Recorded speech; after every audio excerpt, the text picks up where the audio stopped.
আসসালামু আলাইকুম রহমতুল্লাহ। আমরা এর আগেই জেনেছি যে প্যারেন্টিং হচ্ছে একেক বয়সের জন্য একেক রকম। আবার প্যারেন্টিং এর ব্যাপারে বলা হয়েছে যে আমাকে যেভাবে বাড়িয়ে তোলা হয়েছে আমি ঠিক সেভাবেই আমার বাচ্চাকে বাড়িয়ে তুলতে পারবো না। আমাকে সমসাময়িক যে চাহিদা সেটাকে পূরণ করতে হবে। কিন্তু একটা জিনিস খুব সহজভাবে বলা যায়, যেটা আগে যেমন সত্য ছিল, এখনো সত্য, ভবিষ্যতেও সত্য। যেই জিনিসটা কখনোই ব্যর্থ হয় নাই। যে জিনিসটা হচ্ছে সবসময়ই সুন্দর রেজাল্ট নিয়ে এসেছে, পরিপূর্ণ ফলাফল আমরা দেখতে পাই, সে জিনিসটা হচ্ছে দোয়া। আমরা জানি যে একেক বয়সের জন্য আমার প্যারেন্টিং স্টাইল একেক রকম হবে। কিন্তু দোয়ার জন্য কোনো বয়স নেই। আমার বাচ্চার জন্য আমি মন খুলে আল্লাহ সুবহানাহু ওয়া তাআলার কাছে দোয়া করব এবং সেই দোয়া কখনো ফিরে আসে না। সো আমাদের বাবা-মা হিসাবে ১ম যে হাতিয়ার, যে হাতিয়ারটা হচ্ছে যেকোনো বাচ্চার জন্য, যেকোনো বয়সের জন্য, যেকোনো যুগের জন্য প্রযোজ্য, সেটা হচ্ছে দোয়া। এই দোয়ার ব্যাপারে আমরা দেখি যে রাসূল সাল্লাল্লাহু আলাইহি সাল্লাম বলেছেন, ৩ ধরনের দোয়া রয়েছে, যেই দোয়াগুলো নিঃসন্দেহে কবুল হয়ে যায়।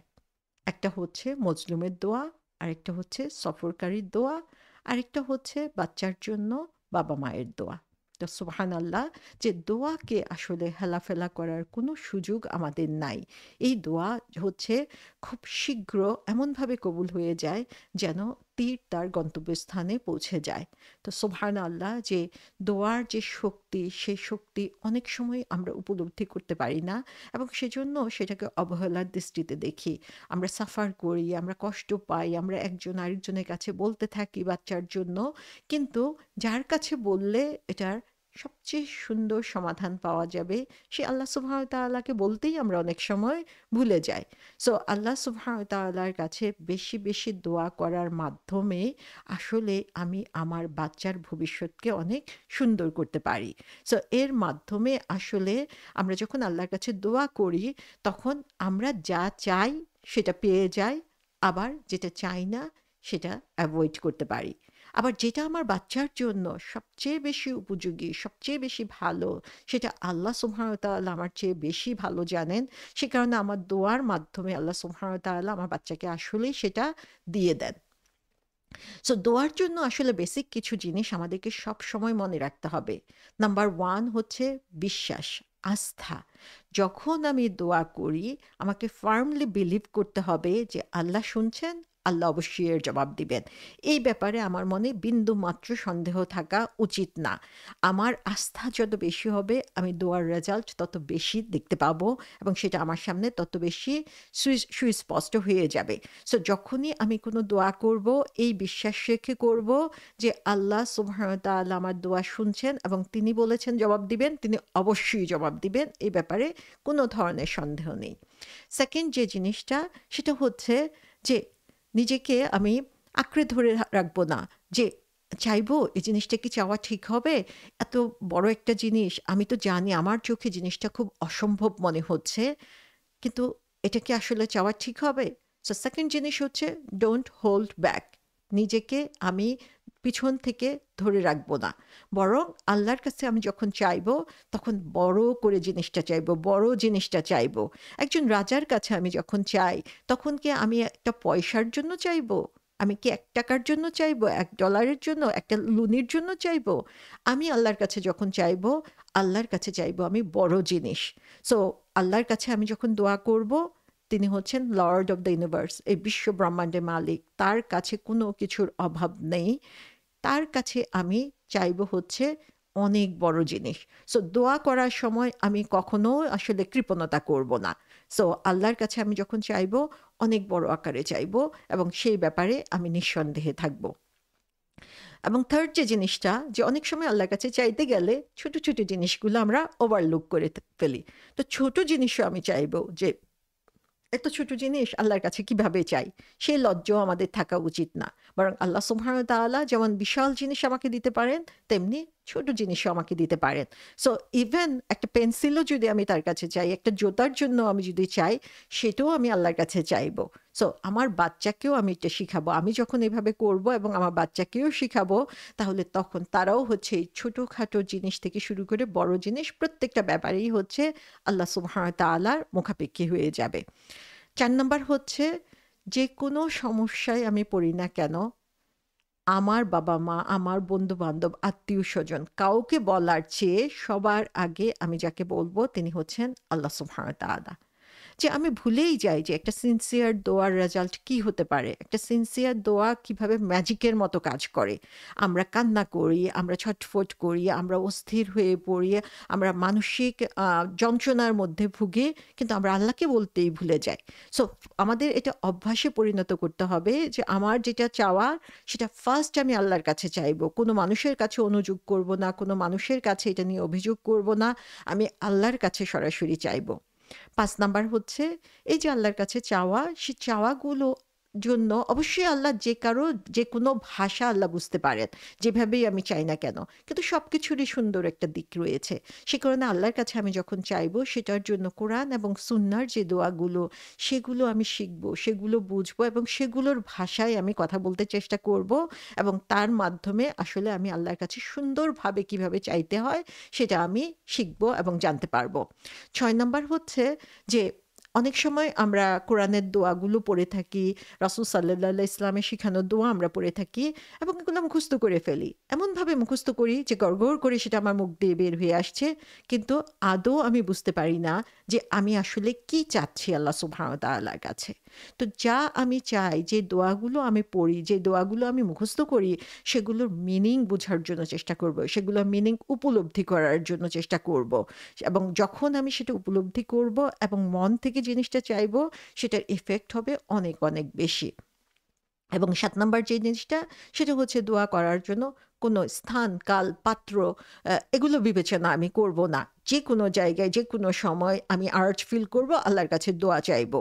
এবং অবশ্যই খুব যেই কিছু জায়গা রয়েছে, যেসব জায়গায় হচ্ছে আমি আল্লাহকে আল্লাহর নাম বলব না বা সেগুলো উচ্চারণ করব না। যেমন ওয়াশরুমে থাকা অবস্থা, ওয়াশরুমে বসা অবস্থায় আমি হচ্ছে এটা হচ্ছে আ আদবের খেলাফ, সে কারণে কিন্তু কোনো পরিস্থিতিতে আল্লাহর কাছ থেকে চাওয়া থেকে আমি নিজেকে যেন বঞ্চিত না করি। যেকোনো জায়গায়, যেকোনো সময় আল্লাহর কাছে আমি চাওয়ার জন্য প্রস্তুত থাকবো এবং রিপিট করতে থাকবো দোয়া। এবং যত বেশি আমি আল্লাহর সামনে নিজেকে সঁপে দিব, আল্লাহ তত বেশি খুশি হন।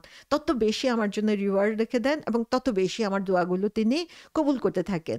মানুষের কাছে আমরা যখন চাই, ১ বার, ২ বার, ৩ বার চাওয়ার পরে দেখা যায় যে মানুষ বিরক্ত হয়ে যায়, যতই সে আমার কাছের মানুষ হোক না কেন। আর আল্লাহ সুবহানাহু ওয়া তাআলা হচ্ছেন তার ঠিক বিপরীত। তার কাছে আমরা যত চাইবো তিনি তত বেশি খুশি হবেন। আর আমাদের সবচেয়ে ক্রাইসিস সেন্টার যেটা, যে আমাদের সন্তানদেরকে নিয়ে, সেই ব্যাপারে যেকোনো সময় আমি মনে, মনে চাইবো, জোরে চাইবো, হুইসপার করে চাইবো, কেঁদে চাইবো, খুশি মনে চাইবো। যেকোনো সময়, যেকোনো পরিস্থিতিতে আল্লাহর কাছে আমি চাওয়ার জন্য প্রস্তুত হয়ে যাব।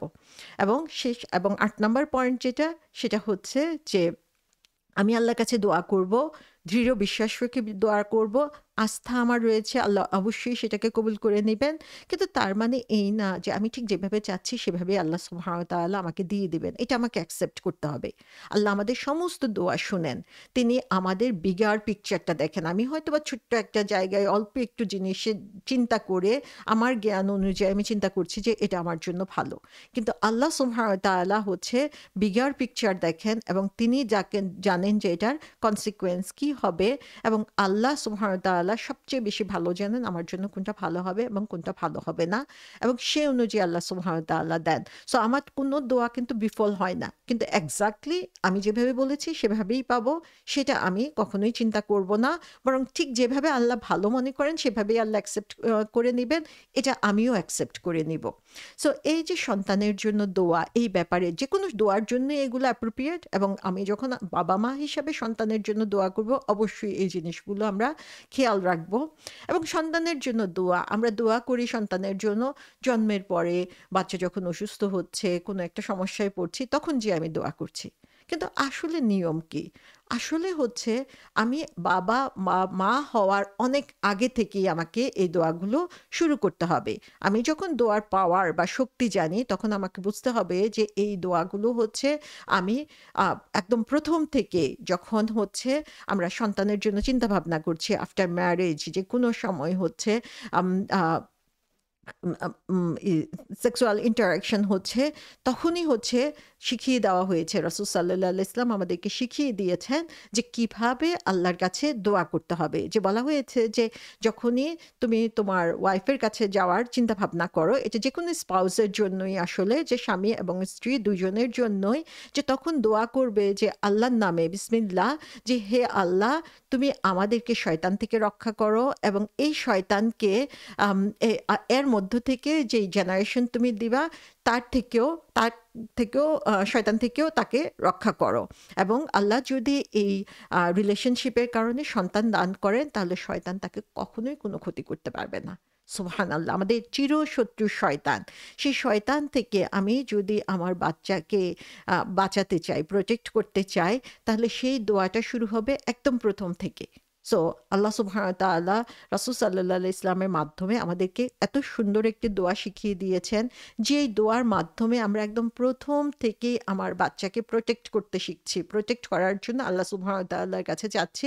সো এই দোয়াটা হচ্ছে আমাদেরকে শিখে নিতে হবে এবং এই দোয়াটা হচ্ছে আমাদের প্রতিনিয়ত পড়ে যেতে হবে যেন হচ্ছে শয়তান বা শয়তানের ওয়াসওয়াসা থেকে আমার বাচ্চা আম হেফাজত করা যায় এবং তারা হচ্ছে হেফাজতে থাকে। এবং সন্তানের জন্য যে দোয়া সেটাও আমরা দেখি যে আল্লাহ সুবহানাহু ওয়া তাআলা আমাদেরকে শিখিয়ে দিয়েছেন। এত সুন্দর একটি দোয়া আমরা দেখতে পাই যে এটা হচ্ছে সূরা ইমরানে বলা হয়েছে। এই দোয়াটা এসেছে আ জাকারিয়া আলাইহিস সালামের মুখ থেকে। তিনি আল্লাহ সুবহানাহু ওয়া তাআলার কাছে দোয়া করেছেন। তিনি বলেছেন যে, "হে আমার পালনকর্তা, তোমার নিকট থেকে আমাকে পবিত্র সন্তান দান করো। নিশ্চয়ই তুমি প্রার্থনা শ্রবণ করি। রাব্বি হাবলি মিন লাদুনকা যুররিয়াতান তয়্যিবাতান।"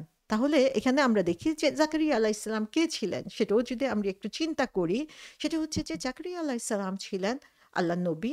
কিন্তু তিনি ছিলেন অনেক বৃদ্ধ। তার চুল সাদা হয়ে গিয়েছিল। তিনি বয়স্ক অবস্থায় হাড়ে যেমন ক্ষয় হয়ে যায়, দুর্বল হয়ে আসে, সেরকম অবস্থায় চলে গিয়েছিলেন। তার স্ত্রী অনেক বয়স্ক ছিলেন এবং সে অবস্থায় তার কোনো সন্তান ছিল না এবং তিনি সেই অবস্থায় আল্লাহ সুবহানাহু ওয়া তাআলার কাছে সন্তানের জন্য দোয়া করেছেন এবং তিনি যে কেয়ারফুলি শব্দগুলা চুজ করেছেন এখানে, এটা হচ্ছে আমাদের জন্য একটা লেসন। তিনি বলছেন যে, "রব্বি হাবলি মিন লাদুনকা" যে তুমি আমাদেরকে দান করো মিল্লাদুনকা যুররিয়াতান তয়্যিবাতান। প্রত্যেকটা শব্দ হচ্ছে আমাদের জন্য একটা লেসন এখানে। সো জাকারিয়া আলাইহিস সালাম এখানে যে দোয়াটা করছেন উনি মুখস্থ করে কোনো দোয়া এখানে বলছেন না। তিনি তার মন থেকে যে জিনিসটা আসছে সেই জিনিসটা হচ্ছে বারবার আল্লাহ সুবহানাহু ওয়া তাআলাকে বলে গিয়েছেন এবং এই বলাটা হচ্ছে আল্লাহর সাথে তিনি কথা বলছেন। তিনি কমপ্লেইন করছেন, আল্লাহর কাছে করছেন। তিনি সারেন্ডার করছেন, আল্লাহ সুবহানাহু ওয়া তাআলার কাছে করছেন। তিনি কি তার মনের আকাঙ্ক্ষা সেটা তিনি আল্লাহকে বলছেন। তো দেখেন এখানে আমাদের জন্য বিরাট একটা লেসন যে তিনি আমাদেরকে শিখিয়ে দিচ্ছেন যে আল্লাহর সাথে যা কনভারসেশন আছে, যা কথা বলার আছে মানুষের কাছে কমপ্লেইন না করে, মানুষের কাছে না চেয়ে আমরা হচ্ছে সমস্ত কিছু মন খুলে, মন ঢেলে হচ্ছে আল্লাহ সুবহানাহু ওয়া তাআলার কাছে চাইবো। সো দোয়া হতে হবে এমন যে আল্লাহর সাথে আমার কনভারসেশন। সো এটা এমন না যে তিনি দুনিয়ার জন্য চাচ্ছেন। তিনি চাচ্ছেন যুরিয়াতান তয়্যিবান যে একটা পবিত্র সন্তান তিনি এখানে চাচ্ছেন।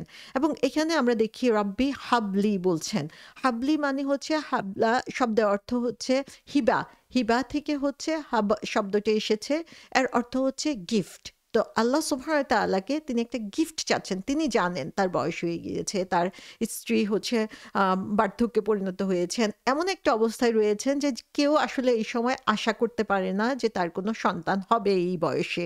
কিন্তু তিনি আল্লাহকে বলছেন যে আল্লাহর তো অসাধ্য কোনো কিছু নেই। আল্লাহর কাছে তিনি একটা গিফট চাচ্ছেন, উপহার চাচ্ছেন। সো এই সময়ে যে সময় তিনি জানেন যে অসম্ভব কিন্তু আল্লাহর কাছে উপহার চাইতে তো তার কোনো সমস্যা নাই। তিনি আল্লাহর কাছে উপহার চেয়েছেন। এবং এখান থেকে আমরা দেখি যে আল্লাহর কাছে তিনি যেটা চাচ্ছেন যুরিয়াতান তয়্যিবান যেকোনো বাচ্চা না। তিনি চাচ্ছেন যেই বাচ্চা হচ্ছে পুত পবিত্র, যেই বাচ্চা হচ্ছে আল্লাহ সুবহানাহু ওয়া তাআলা হেফাজত করবেন, যেই বাচ্চা হচ্ছে তার জন্য কল্যাণের কারণ হবেন, সেখানে তিনি হচ্ছেন এই গিফটটা তার কাছে চাচ্ছেন এবং লি ফ্রম আ আম যে আমার জন্য মিন লাদুনকা, তোমার কাছ থেকে। সো এইখানে আমরা দেখি যে যেকোনো ধরনের গিফট তিনি চান না। তিনি চান আল্লাহর কাছে সংরক্ষিত রয়েছে এরকম ভালো একটা গিফট যেটা তিনি আল্লাহর কাছে চাইতেই পারেন। সো এখানে জাকারিয়া আলাইহিস সালামের মূল উদ্দেশ্য যেটা ছিল যে একটা গুড অফস্প্রিং, একটা পুত পবিত্র সন্তান তিনি চাচ্ছেন। আমাদের অনেকেরই হচ্ছে সন্তান নেই। সন্তানের জন্য আমাদের মনে অনেক হাহাকার। আমরা সন্তানের জন্য কান্নাকাটি করি এবং সেজন্য হচ্ছে আল্লাহ সুবহানাহু ওয়া তাআলার কাছে বছরের পর বছর আমরা কেঁদেই যাই। কিন্তু সেই কান্না যখন আমি করি, আমি শুধু চাই একটা সন্তান। কিন্তু সেই সন্তানটা কেমন হবে সেই ব্যাপারে আমি অনেক সময়ই বেখেয়াল থাকি। আমি সন্তানের জন্য কান্না করতেই থাকি, করতেই থাকি, করতেই থাকি এবং শেষ পর্যন্ত আল্লাহ সুবহানাহু ওয়া তাআলা আমাকে একটা সন্তান দেন। যাদের হচ্ছে পুত্র সন্তান নেই, তারা পুত্র সন্তানের জন্য পারলে জীবন দিয়ে ফেলেন। যাদের হচ্ছে পুত্র সন্তান আছে অনেক কিন্তু কন্যা সন্তান নেই, তারা কন্যা সন্তানের জন্য কান্না করেন। কিন্তু যখন আমরা এই দোয়া করি তখন আসলে পরবর্তী consequence কি হবে সেটা নিয়ে আমরা কখনোই চিন্তা করি না। যে কারণে দেখা যায় যেই সন্তানের জন্য কেঁদে কেটে বাবা-মা পাগল হয়ে গিয়েছিল, সেই সন্তানের জন্মের পরে তারা তার জন্য যে তাদের জন্য যে কষ্টের কারণ হয়ে যায়, সেই জিনিসটা আমরা অনেক সময় চিন্তাই করতে পারি না। তাদের দুনিয়া এবং আখিরাত বরবাদ হয়ে যায় অনেক সময় শুধুমাত্র সেই সন্তানের কারণে। তো এখানে যখন সন্তানের জন্য চাওয়া হচ্ছে, সন্তানের জন্য চাওয়া কেমন হবে সেটাও আমরা এখান থেকে দেখি যে আল্লাহ সুবহানাহু ওয়া তাআলা আমাদেরকে জাকারিয়া আলাইহিস সালামের মাধ্যমে শিখিয়ে দিয়েছেন যে এখানে তাইয়েবা শব্দটা বলা হয়েছে। তো স্কলারগণ বলেছেন যে এই যে তাইয়েবা, এই তাইয়েবা শব্দের অর্থ হচ্ছে যে সে হচ্ছে আম ভালো হবে তার কথায়, তার কাজে, তার স্বাস্থ্যে, অর্থাৎ ওভারঅল ফিজিক্যাল, মোরাল সব দিক থেকে আমরা যদি চিন্তা করি সবকিছুর মধ্যেই তার জন্য ভালো জিনিসটা থাকবে। তো এখানে এই যে প্রফেটিক দোয়াটা আমরা দেখতে পাচ্ছি, এই দোয়াটা আল্লাহ সুবহানাহু ওয়া তাআলা কোরআনে দিয়েই দিয়েছেন আমরা যাতে এখান থেকে শিখতে পারি, বুঝতে পারি, চিন্তা করি এটা নিয়ে। তো আল্লাহর কাছে তিনি এমন একজন সন্তানের জন্য চাচ্ছেন যে হচ্ছে বিশ্বাসের দিক থেকে ভালো হবে, কথার দিক থেকে ভালো হবে, কাজের দিক থেকে ভালো হবে, স্বাস্থ্যের দিক থেকে ভালো হবে, good in every sense of the word. যেভাবেই আমরা ভালো চিন্তা করি সেদিক থেকেই ভালো এবং সে কারণে তাইয়েবা শব্দটা এখানে বলা হয়েছে। So we have to be very careful যখন আমরা আল্লাহ সুবহানাহু ওয়া তাআলার কাছে দোয়া করি যে শুধুমাত্র আমার মনের আর্জ ফুলফিল করার জন্য আমি সন্তান চাচ্ছি, নাকি একটা পুত পবিত্র সন্তান আমি আল্লাহ সুবহানাহু ওয়া তাআলার কাছে চাচ্ছি, যাতে পরবর্তীতে আমাদেরকে ফ্রাস্ট্রেটেড হতে না হয়, পরবর্তীতে সন্তানের জন্য আমার দুনিয়া এবং আখিরাত দুটাই নষ্ট না হয়ে যায়। এবং শেষ পর্যন্ত আমরা দেখি যে জাকারিয়া আলাইহিস সালামের দোয়ার শেষের দিকে তিনি কি বলছেন? ইন্নাকা সামিউদ দোয়া, যে তুমি হচ্ছো আমার দোয়া শুনতে পাও। আস-সামি', আল্লাহ সুবহানাহু ওয়া তাআলার একটা নাম আমরা জানি যেখানে অর্থ হচ্ছে যে আল্লাহ সমস্ত কিছু শোনেন, জানেন। এবং জাকারিয়া আলাইহিস সালাম যখন দোয়া করছেন তিনি জানেন যে তার কথাগুলো আল্লাহ সুবহানাহু ওয়া তাআলা শুনতে পাচ্ছেন। সেটারই তিনি স্বীকৃতি দিচ্ছেন এখানে, আমি যে দোয়া করছি আমি জানি তুমি এই দোয়া শুনতে পাচ্ছ। তোমার অজানার মধ্যে কোনো কিছু নাই এবং সেটার কারণেই আমি চাচ্ছি তুমি আমার দোয়া শুনছো, তুমি আমার দোয়াকে কবুলও করে নাও। তো সুবহানাল্লাহ, এই যে আল্লাহর যে সুন্দর, সুন্দর নামগুলো রয়েছে সেগুলো দিয়ে আমাকে আল্লাহর কাছে দোয়া করতে হবে এবং যত বেশি আমরা আল্লাহকে এভাবে চিনতে পারবো, তত বেশি আল্লাহর কাছে আমরা সারেন্ডার করতে পারবো। আমাদের দোয়া আরো বেশি সুন্দর এবং পরিপূর্ণ হবে। সো জাকারিয়া আলাইহিস সালামের দোয়া থেকে আমরা দেখি যে সুন্দরভাবে এটা শুরু হয়েছে, কথাগুলো কি সুন্দর ছিল, শেষও হয়েছে সুন্দরভাবে। এবং ইন এডিশন টু দ্যাট যে তার যে সিনসিয়ারিটি, তিনি যে আল্লাহ সুবহানাহু ওয়া তাআলার কাছে একান্তভাবে যাচ্ছেন, কোনো মানুষের কাছে, কোনো শক্তির কাছে তিনি যাচ্ছেন না। এবং তার যে সার্টেনটি যে তিনি জানেন যে আল্লাহর কাছে চাইলে সেটা অবশ্যই পাওয়া যায়। নো সুনার যে তার সে দোয়া হচ্ছে কমপ্লিট হয়ে গেল। সুবহানাল্লাহ, আল্লাহ তার দোয়া কবুল করে নিলেন এবং ফেরেশতাদের মাধ্যমে তাকে হচ্ছে সুসংবাদ দিলেন। তিনি বললেন, ফেরেশতারা এসে তাকে বলল, তিনি হচ্ছে নামাজে দাঁড়িয়েছেন সেই সময় এসে ফেরেশতারা তাকে বলল যে হে ইয়াহইয়া, সরি তোমার জন্য গুড নিউজ রয়েছে ইয়াহিয়ার জন্য, এবং আল্লাহ সুবহানাহু ওয়া তাআলা তুমি যে দোয়া করেছো সেটাকে কবুল করে নিয়েছে, এবং আল্লাহ নিজে তার একটা নামও দিয়ে দিয়েছেন, সুবহানাল্লাহ, যে আল্লাহ এত ভালোবেসেছেন তাকে। সো জাকারিয়া আলাইহিস সালামের দোয়া আল্লাহর কাছে এত পছন্দ হয়েছিল, অসম্ভব একটা সময়ে সেটাকে আল্লাহ সুবহানাহু ওয়া তাআলা সম্ভবপর করে দিয়েছেন জাকারিয়া আলাইহিস সালামের জন্য। সো আল্লাহর কাছে আসলে অসম্ভব কিছু নাই। আমাদের দৃষ্টিতে এটা অসম্ভব মনে হতে পারে, কিন্তু আল্লাহর কাছে আমরা যখন চাইবো তখন যেই জিনিসগুলো আমাদেরকে মনে রাখতে হবে এই দোয়াটা থেকেই আমরা দেখতে পাই। নাম্বার 1 হচ্ছে অ্যাপ্রোপ্রিয়েটলি দোয়াটা আমাদেরকে করতে হবে। যে আল্লাহর কাছে আমি যখন দোয়া করছি, কার কাছে চাচ্ছি, তার সম্মানের প্রতি খেয়াল করে আমি দোয়া করব, এবং যেকোনো জিনিসের জন্যই আমরা করি না কেন, যে আল্লাহ সুবহানাহু ওয়া তাআলা সম্মানের সাথে সামঞ্জস্য রেখে আমরা দোয়া করব, এবং আল্লাহর কাছে হচ্ছে পরিপূর্ণভাবে চাইবো। সেকেন্ড যে জিনিসটা, যে কনফিডেন্টলি চাওয়া। যে জাকারিয়া আলাইহিস সালাম জানেন যে এই সময়ে উনি এটা আশাই করতে পারেন না, কিন্তু আল্লাহর কাছে চাইতে তো কোনো অসুবিধা নাই। সো তিনি কনফিডেন্টলি আল্লাহর কাছে চেয়েছেন, এবং আল্লাহ সুবহানাহু ওয়া তাআলা উইদাউট এনি ডিলে, হচ্ছে কোনো ধরনের হেসিটেশন ছাড়া তিনি যেভাবে আল্লাহর কাছে চেয়েছেন, আল্লাহ ঠিক সেভাবে তার দোয়াটাকে কবুল করে নিয়েছেন। এবং থার্ড যেটা, আমরা যেই দোয়াই করি না কেন সেই দোয়াটার সাথে আখিরাতের সাথে একটা কানেকশন আমরা রাখবো। এখানে আমরা দেখি যে জাকারিয়া আলাইহিস সালাম যে সন্তান চেয়েছেন সেটা আখিরাতের সাথে কানেক্টেড, তার ক্লিয়ার পারপাস ছিল। তিনি চান নাই যে তার সন্তান এই জন্য আসবে যে তার নাম উজ্জ্বল করবে, তিনি চান নাই যে তার ওয়ারিশ হিসেবে আসবে, তার সম্পদের দেখভাল করার জন্য আসবে, এজন্য চান নাই যে তিনি সন্তান এসে তাকে প্রোটেকশন দিবে, বরং তিনি এজন্য চেয়েছেন যে সেই সন্তান হবে পুত পবিত্র, যে হচ্ছে অন্যদের জন্য হচ্ছে রোল মডেল হবে। 4 নাম্বার যেটা, সেটা হচ্ছে আমাদের নিজেদের লাইফ স্টোরি হচ্ছে আমাদের একটা দোয়া। জাকারিয়া আলাইহিস সালাম নিজের যে সিচুয়েশন, সেই সিচুয়েশনটা আল্লাহ সুবহানাহু ওয়া তাআলার কাছে তুলে ধরেছেন। আল্লাহ কি জানতেন না? আল্লাহ অবশ্যই জানতেন। কিন্তু তারপরেও তিনি তার যে আম অসামর্থ্য, তার যে দুর্বলতা, সেটা আল্লাহ সুবহানাহু ওয়া তাআলার কাছে তুলে ধরে তারপরে আল্লাহ সুবহানাহু ওয়া তাআলার কাছে তিনি দোয়া করেছেন। সো এখান থেকে আমরা দেখি যে জাকারিয়া আলাইহিস সালামের এই দোয়ার মাধ্যমে আল্লাহ সুবহানাহু ওয়া তাআলা আমাদেরকে আসলে শিখিয়ে দিচ্ছেন যে দোয়া কেমন হওয়া উচিত। এবং সূরা আম্বিয়াতে জাকারিয়া আলাইহিস সালামের দোয়া আবার আল্লাহ বলছেন এখানে যে রব্বি লা তাযারনি ফারদান ওয়া আনতা খায়রুল ওয়ারিসিন, হে আমার পালনকর্তা, আমাকে একা রেখো না, তুমি তো উত্তম ওয়ারিশ। এই যে হৃদয়ের আবেদন, জাকারিয়া আলাইহিস সালামের মনের আকুতি, সে আকুতি তিনি কার কাছে পেশ করেছেন?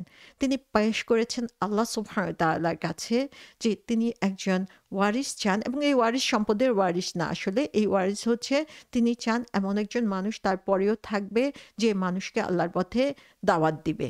সো এখানে আমরা দেখি যে সন্তানের জন্য অবশ্যই আমরা দোয়া করতে পারবো। সন্তানের জন্য দোয়া করা কোনো খারাপ কিছু না। অবশ্যই আমরা সন্তানের জন্য দোয়া করব, এবং আম আ আল্লাহ সুবহানাহু ওয়া তাআলা সেটা কোরআনে আমাদেরকে শিখিয়ে দিয়েছেন, এবং সেই দোয়াটা কিভাবে করলে সুন্দর হবে, পরিপূর্ণ হবে, সেটা আমরা এখান থেকে দেখতে পাচ্ছি। এবং এই সিনসিয়ার দোয়ার কারণে আমরা দেখি যে আল্লাহ সুবহানাহু ওয়া তাআলা সেই দোয়ার হাতকে ফিরিয়ে দেন নাই, এবং যখন আমরা সিনসিয়ারলি এভাবে দোয়া করব, অবশ্যই আল্লাহ সুবহানাহু ওয়া তাআলা আমাদের হাতকেও কখনো ফিরিয়ে দিবেন না।